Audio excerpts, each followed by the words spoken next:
Doing great. Very Thanks well. for having us, Thanks for Tom. having us on. Yeah, Ray, now I want to make sure Ray's Yes. microphone's Hello? You got me? on. No, I think you're going to have to share either with Tom. I unplugged it. Sorry. Oh, you unplugged it. Okay. It's not working, but it's okay because. So War Jazz On was two? the track. Yeah, you One, said. two? Yeah, well, we know that might work, but no. So War Jazz is the opening of our show tonight, and it's track 2 on the album. Number 1 now for 4 straight weeks on our weekly top 20, and for good reason, because it's such an excellent album. And once again, major kudos to you guys. Thank you. I mean, all jokes aside, I mean, we've known each other for years, had you guys in our studios from going back to when you guys had broke up temporarily, but so many things have happened, so much maturity in that time. This album conveys so much more maturity from the already beautiful double album, self-titled, from 2012. This one, you've struck some nerves. Now this track here, I want to talk a little bit about War Jazz being one of the more in-your-face songs on the album, and I have a feeling that Chris Busby's all over this one. So I mean, tell me if I'm wrong. I mean, I know this whole album inside out, backwards, but Chris, I just get this feeling that you're all over this one. Am I wrong? You're not wrong. It actually started with Brett. I have to give kudos to Brett for bringing this one to the table. We are a band that always thrives on someone bringing an original idea to the table and saying, this is going to be our song. And Brett brought the music to this one and the words to this one. It's about PTSD, which is a heavy-duty topic, post-traumatic stress disorder. And I don't want to talk to what Brett meant the words to be, but more importantly, when we worked on this song, it spoke to us as a band, and Brett's original idea sort of wrote the A section. It inspired me to write the sort of middle end section of the song, and it's Echolyn through and through. It's one of those songs, I call it a burner. Yeah. It hits you fast and hard. It's angular, it's jagged, it's got all the parts that are Echolyn, but at the same time, it's one of those songs that it kind of pulls you into being a person and reminding you, like, this is what life's about. And then, of course, Ray, his vocal performance just kind of takes it to the next level. It knocks it out of the park. Well, I love that Ray, I mean, I love that ending part. And each track has, I call it the moment, where there's this moment where you go, that's why these guys are awesome. And this particular part, I don't know what it was, with Ray screaming, like, not like in frustration, like, you know, go ahead. I think that final take, well, it probably wasn't a final take, but Brett and I did that maybe 15, 20 minutes, just trying to get a good scream. And Yeah. I couldn't do it. I think I was running out of gas, definitely, Really? from doing the vocal parts for the beginning of that song. But Now, it was, I was just going to say, now, this particular album, you've been working on it for 2 years now. yes, we have. Now, was this one of the older pieces or one of the newer ones?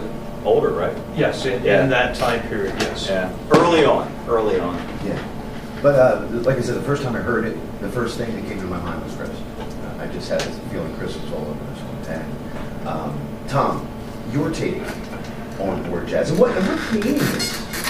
I mean, I know that there's a central meaning to each track, and it's about, as we talked prior to going on the air tonight, that, you know, life isn't easy. I mean, you're going to have crap, you're going to have good, and like you said, Chris, earlier, that you have those moments where you, in each song, can have good and have bad, all in one, 5-minute, 6-minute piece or whatever.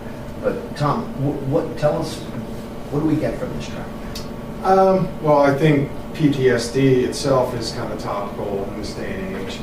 And I think the song sort of is sort of like an explosion of feelings, like when you're suffering from something that, something traumatic and you need to sort of let it out. I think War Jazz sort of is a purging of those feelings to some degree.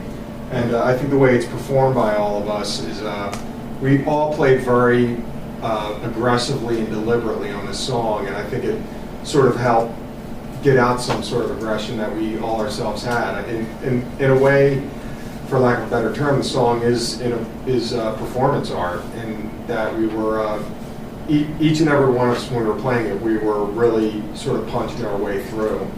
So yeah. And again, it's a powerful piece, and according to the lyrics, it was Brett. Ray, you obviously put a lot in this song. I did, because, I like to, when Brett was telling me about, his feelings on the words, I wanted to, do them justice. Yeah. And we did rework, I think it was the opening verse, a few different times because it just wasn't sitting right. I hit it, there were more words in the first verse, and I was hitting them hard because that's what we wanted to do for the feeling, and it just wasn't working out right for us. And then, finally, well, I'll cut out some of the words and maybe not hit it as hard. And it just helped flow into the second verse a little better than the original version. Now, for a track like this, for a track like War Jazz, how many days does it take to put together a piece like this in the physicality? Months. I would say months. I mean, the thing that's great about us as a band is we are not afraid to bring ideas to the table and stand in a room together and sort of flesh out where the song needs to go, and then we demo it, and we all walk away with a demo, and we live with it, and we talk about it, and we actually have a hangout site that's just for the 5 of us, and we send each other updates, and sometimes it's just silly, hey, what are you doing on a Tuesday night? And then sometimes it's like, I've been listening to War Jazz, and I love the verse, but I'm not so sure about the chorus, and this part's great, but this needs to be edgier. So we sort of flesh it out, sometimes away from each other, but still connecting, and then we get back in the room again and sort of make the song happen. This song is also a great example of how we as Echolyn work as a band, in that we are sometimes actually writing parts for each other, which some bands, I don't know how many bands go through this, but sometimes I think when you're the guitar player, you write all your own parts, and when you're the keyboard player, you write all your own parts, and like in this band, we actually are more open to sometimes saying, like, I have this great part that I wrote on guitar, but it actually will sound better on the keyboard. And then this song has the flip of that, where I wrote a riff that I thought worked okay on a keyboard, but it actually sounded better on guitar and bass. And so it was one of those things that we as a band stand in the room together and sort of flesh these ideas out and say, I wrote this part, but it actually might sound better on your instrument. And this song just becomes the culmination of all those parts where it's like, yeah, this is the way the song needs to flow and needs to be. And I won't play the part I wrote, but you'll play it and you'll do it better justice than I could have. Yeah. I remember being, I guess, on location watching you guys do the last album. Ray invited me down to, was that Abington? Yeah, where Chris used to teach. Right. Having friends, Yeah, and I remember, I spent a lot of time in Abington in the last week. And just on the side, tonight's show dedicated to my father, who's gotten out of the hospital. And he had a mild setback this week, but he's home, he's listening, he's watching. So I love you, Dad, and we're all here for you. So this one's for you tonight. But being in Abington to see you guys do an album, do the recording, I didn't realize how complex it was watching Brett and Chris together breaking down the parts, and almost like what we do, Jack, when we edit our interviews, when we do, putting that stuff together. But, I don't like this here, we put this there. It's obviously like not being in a band per se, but watching you guys do that was quite fascinating. It was interesting to see that album come together overall. People might not understand this, but we hitch ourselves to the song. Yeah. And we basically tell the song, take us where it needs to go. And that's a very selfless, non-ego thing. And yet at the same time, we all have ourselves and we all have an ego. So we have to sometimes look at each other and push back and agree and disagree, and sometimes agree to disagree about where does the song need to go. And so, like as I mentioned before, when Brett has like a guitar line that he wants on keyboards, I learn that part and play it for him and sort of say like, yeah, I like that, or I like that, but I like this part of it, and I'd like to change this part. And like we learn to grow and ebb and flow with that to a point where it's like the song tells us, yep, that's where it needs to go, that's how it has to be. And in the end, Ray talked about this, we're a band. So 5 people have to be behind it to say, we're ready to put this out for the world to hear, and we're ready to let this be public knowledge rather than a hobby, rather than 5 guys sitting in a studio just making songs to go, yeah, we're into this, it sounds great. Right. So it's like a magical thing, and you're exactly right. It's a lot of work, it's a lot of love, it's a lot of passion, it's a lot of discourse, and sometimes it's disagreement, and that's what makes us a band. And that's what makes the music so good.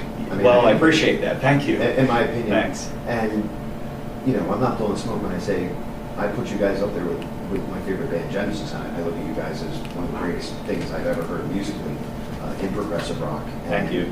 And I always know when I know I'm going to like a band. And we were talking about this, Chris, when we were prior to coming here. One of our original co-producers, John Mose, back in the old days at Gagliarchives, tried to push at the time "And Every Blossom" on me, and I remember going, this is good, but it doesn't.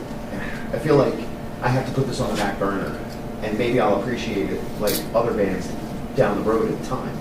And once I heard "As the World," and I remember thinking, I have never heard anything like this before, this band. And I always tell the same story when you guys are here, that as soon as I was absolutely in love with you guys, ready to have you in the studio, someone emailed me back and said, sorry, we just broke up. You've got to be kidding me. Why does this happen? You're not the only one who lived through that. That was a tough phase. So, no. And I want to let you guys know we have quite a bit of listeners tonight. That's great. So we're gonna, thank you. Thanks for tuning in. Yeah, we're going to, right now we have our Gagliarchives chat open. And if you want to ask questions to the band, once again, Tom Hyatt, Ray Weston, Chris Busby in studio. Kevin Feely, our technical advisor, is actually in the studio tonight. Kevin! And Jack Webster, our co-producer, is in our studio. Jackie! And so Jack is also filming this on YouTube. And we are going to, we're going to have this for our YouTube channel. YouTube.com/gagliarchives, where you can see a lot of other great performances. We had Tom Hyatt and Valdez, which what became Valdez. Yes. And along with Simon Godfrey, which was a great night. And also Simac Dialogue, who recently performed downstairs in our Gagliarchives arena, if you want to call it that. So, but tonight, Echolyn is in studio. We never do this. We're giving 4 hours to the band, and I could do that. So, whatever. It's your show. It's my show. I can get away with And it. thank you. And also big props to Kevin Feely, who really did a wonderful job making our home studios at North 13th Studios in Brigantine even better. So big props to Kevin, and we'll post photos later. But not right away. So, but what we're going to do is we're going to do an analysis on this album and look at every track. And that one, like I said, we looked at was War Jazz. So for those of you watching online, if you have questions for the band, like I said, message us on Facebook. Also hit our Oral Moon shout box for the Gagliarchives chat, which we'll post again on our Facebook page, facebook.com/Gagliarchives. But for more information on Echolyn, their website is located at echolyn.com. You can also check them out on Facebook at facebook.com/Echolyn band. And as usual, let them know you heard it right here on the Gagliarchives. And on the other side of this, we take a look at another track on the album. Stay tuned.